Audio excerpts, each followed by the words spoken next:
Hoje a gente vai falar de diagonalização de matrizes e transformações lineares. Vamos começar relembrando um resultado da aula que a gente viu sobre autovalores e autovetores. Vamos considerar então U, um espaço vetorial de dimensão finita e uma transformação linear de U em U. Vamos supor que essa transformação tenha os seguintes autovalores distintos, lambda1 até lambda-n. Então, a soma dos autoespaços associados a cada um desses autovalores vai ser uma soma direta. Ou seja, para cada j, a intersecção do autoespaço associado ao lambda j com a soma dos outros, que não são ele, é só o nulo. Ó, então vocês notam que aqui eu tenho o Vj-1 e já pulo para o Vj mais 1. Tá? Então, o V lambda J interseccionado com a soma de todos os outros, sem ser ele, é só o zero, o vetor nulo do espaço. Isso para cada J. Então, vai dizer que a minha soma de autoespaços é direta. O que quer dizer isso? Que se eu tiver dois autoespaços relacionados a autovalores distintos, os autovetores não podem estar relacionados com o autovalor do outro autoespaço, né? A gente sabe disso. Então, isso é óbvio que deveria acontecer, e a gente já demonstrou na outra aula. A gente vai usar esse resultado nessa aula e na aula que vem.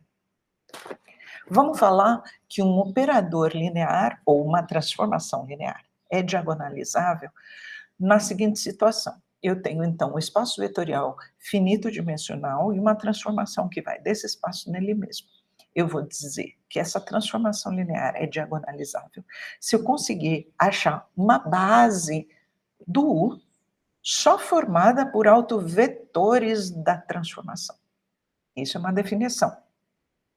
Ok, então a gente tem um primeiro resultado nesse sentido, que diz o seguinte: nas condições de U, espaço vetorial finito-dimensional e uma transformação linear, ou um operador linear de U em U, então a transformação é diagonalizável se e somente se, ou seja, vale a ida e vale a volta, existir uma base do U de forma que T, nessa base, é uma matriz diagonal. E o que é uma matriz diagonal? É uma matriz que tem elementos possivelmente não nulos na diagonal e no restante necessariamente nulo.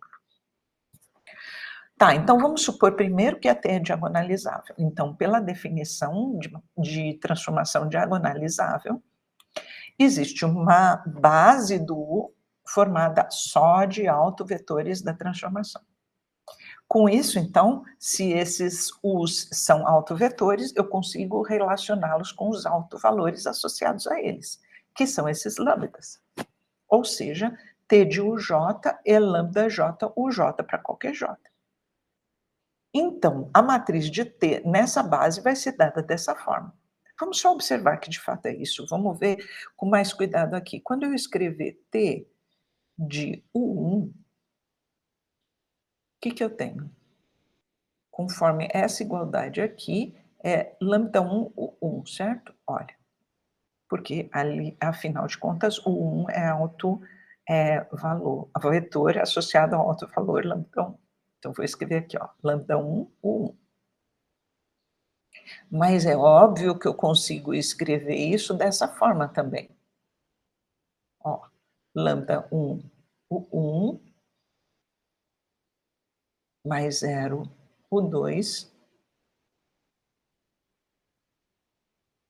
certo? E mais 3 pontinhos aqui, 0 UN. 0 UN. Olha, então aqui a gente está vendo esses escalares aqui, que são os coeficientes, eles foram colocados aqui, ó, em pé, como de fato é, como a gente faz uma matriz de uma transformação linear. E assim para o T de U2. O T de U2 vai ser o quê? Lambda 2 U2. Então você tem lambda 2 só para o U2 e no resto zero. e assim por diante, até o T de UN, que você tem o lambda N só para o N e zero no resto. Então, o que a gente tem aqui? Uma matriz diagonal. Ok, reciprocamente, vamos supor agora que eu tenho uma base do U, de forma que T escrita nessa base é uma matriz diagonal. Tá, pela definição de matriz de uma transformação linear, o que eu posso escrever? Eu vou observar, ó, essa primeira coluna daqui, e eu sei que em relação a esse primeiro cara aqui, é escrita dessa forma. Por quê? Porque o μ1 é o coeficiente do V1, o zero é coeficiente do V2, o outro zero do V3, o outro zero do V4 e assim por diante, esse zero do Vn, que vai dar isso aqui, ó. E assim por diante, até eu pegar essa coluna aqui, que são os coeficientes do T quando ele traz o Vn para o U de novo, né. Então eu vou ter esses coeficientes, então o T de Vn vai ser 0 V1 mais 0 V2 mais 0 V3 e assim por diante, até μn Vn. Mas se vocês repararem aqui, olha, o V1, ele é autovetor, certo? Olha, porque ele é diferente de zero, porque ele está na base, então não pode ser um vetor nulo, e ele satisfaz essa igualdade aqui. O alto valor associado a ele seria esse μ1. E assim, para esse Vn também, ele também é um vetor da T. Então, esses caras todos são autovetores. Com isso, então, a nossa T é diagonalizável, tá? Ok. Agora, uma observação que a gente tem a partir da demonstração desse teorema é o seguinte: se T for diagonalizável, então o polinômio característico dessa transformação, que a gente lembra da aula anterior, ele é o determinante da matriz da transformação numa base menos lambda, a identidade. Então, eu vou pegar a matriz que estava com os lambdas, vou voltar lá para trás para a gente olhar. Olha. Eu vou pegar essa matriz aqui, ó. Eu vou apagar um pouquinho ela para ela ficar mais fácil da gente olhar. Ó, ela é uma matriz diagonal com os lambdas, que são os autovetores, na diagonal e zero no resto, tá? Essa é a matriz de T na base B. Eu vou pegar ela na observação minha para formar o polinômio característico, tá? Vai ser esse cara aqui. Então, eu vou ter que tirar lambda na diagonal, porque é lambda vezes i. Então, tá aqui. Então, eu observo que eu tenho zero em todos os lugares, exceto na diagonal. O determinante dessa matriz aqui, então, é o produto dos elementos da diagonal, que vai ser isso aqui, ó. Então, o polinômio característico tem essa cara daqui, ó, tá? E esses lambdas com índice aqui são autovalores da transformação. Ok, vamos lembrar disso, tá? A gente vai dizer agora que uma matriz quadrada, n por n, é diagonalizável se eu conseguir encontrar uma matriz também quadrada, invertível, de forma que esse produto aqui de matrizes seja uma matriz diagonal, ou seja, uma matriz que tem elementos possivelmente não nulos na diagonal e no restante zero necessariamente. Essa é a definição de matriz diagonal. Aí, a primeira proposição nesse sentido é o seguinte: suponha que você tem um espaço vetorial de dimensão finita e uma transformação linear de U nele mesmo e pega uma base qualquer. Então, T é diagonalizável se e somente se a matriz da transformação nessa base qualquer é diagonalizável. Isso é interessante, porque eu não preciso agora de uma base de autovetores, mas uma base qualquer. Então, o que a gente tem? Se T é diagonalizável, pelo teorema anterior, existe uma base que T nessa base é uma matriz diagonal. Ok, por outro lado, a gente sabe que a matriz da transformação numa base e a matriz da transformação noutra base, elas podem ser relacionadas através da matriz de mudança de base com essa relação aqui. Então, o que eu tenho? Essa matriz é diagonal e ela é igual a isso aqui. Portanto, essa matriz aqui é diagonalizável pela definição de matriz diagonalizável, tá? Ok, agora vamos mostrar a recíproca. A gente vai supor que a gente tem uma matriz da transformação que é diagonalizável e vamos mostrar que a transformação em si é diagonalizável. Então, suponha que a matriz seja diagonalizável, então existe uma matriz invertível de forma que esse produto aqui de matrizes é uma matriz diagonal.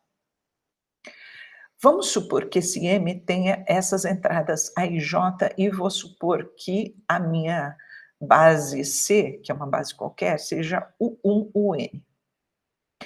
E aí eu vou fazer VJ como sendo a combinação linear desses caras aqui, exatamente com esses coeficientes aqui, tá? Que eu estou colocando aqui. Ok, isso para cada J, né?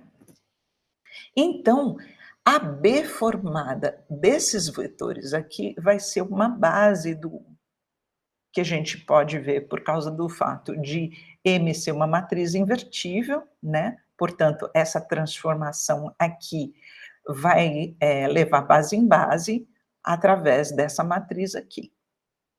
Com isso, então, se eu fizer M igual a matriz de mudança de base de C para B, eu posso, nessa minha relação, que eu sei que é verdade, escrever dessa forma.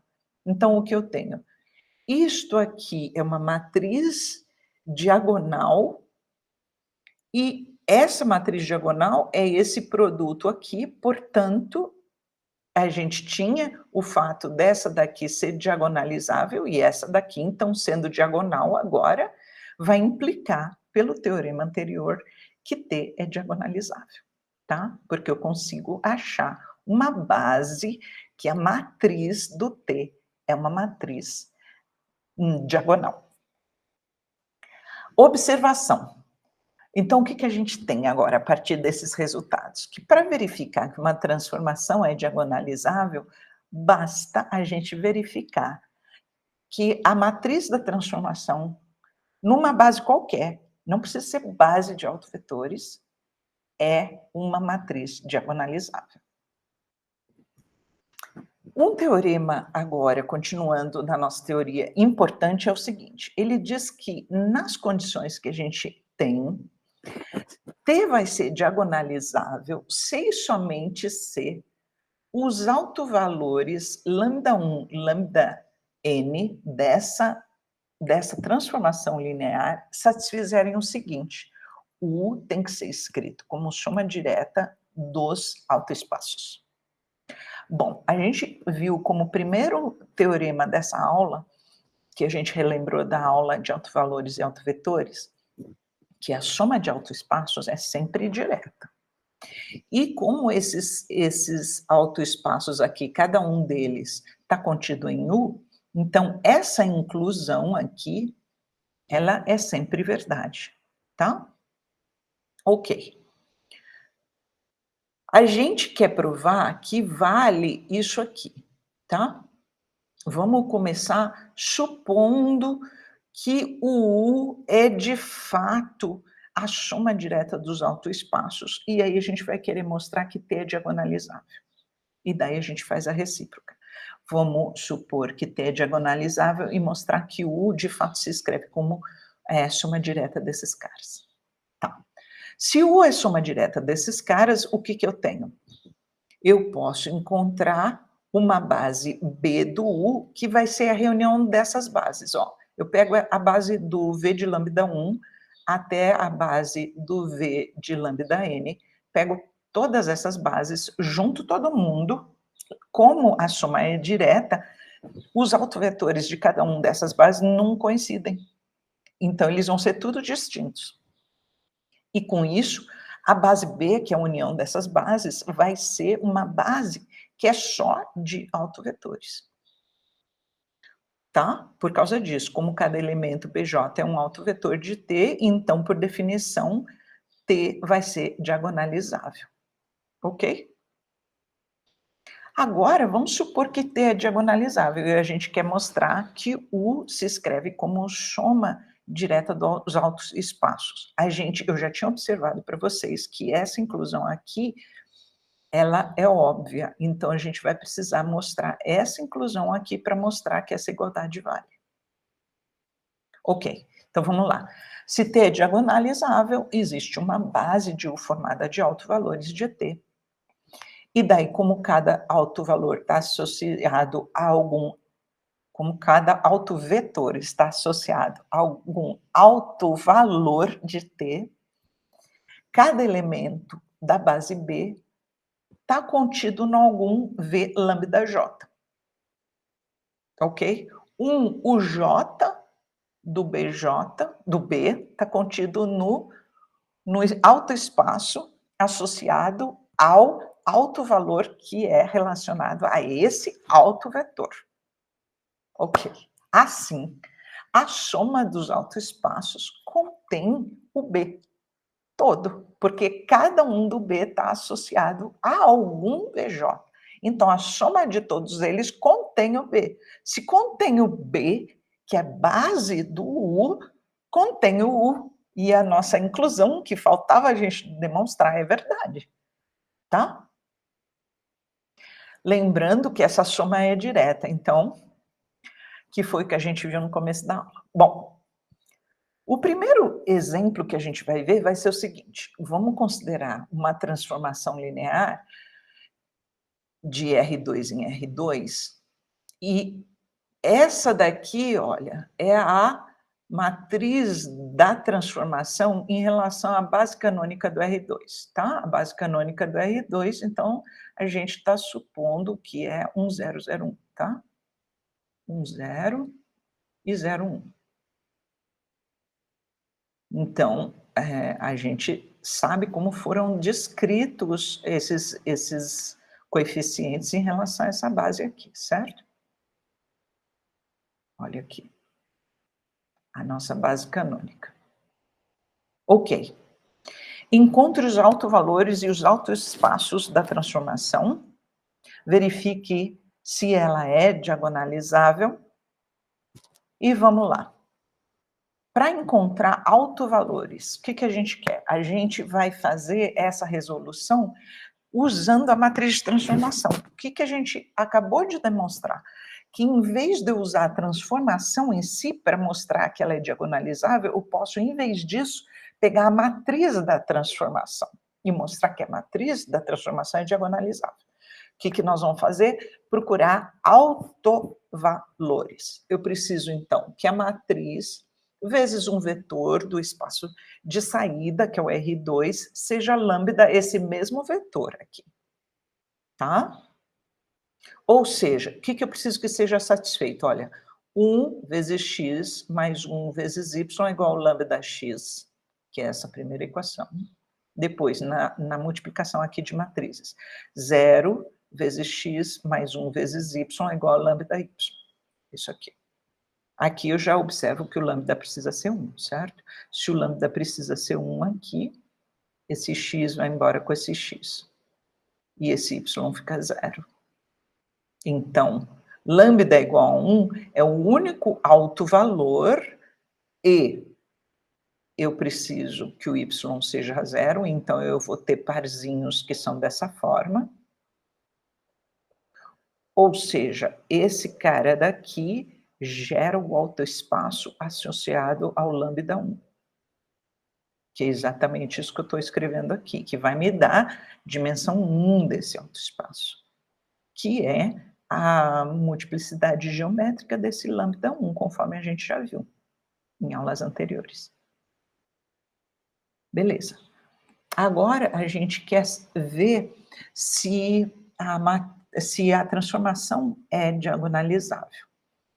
Bom, a gente sabe que o V1 está contido no R2, mas não é o R2 Porque o V1 tem dimensão 1 e o R2 tem dimensão 2, certo?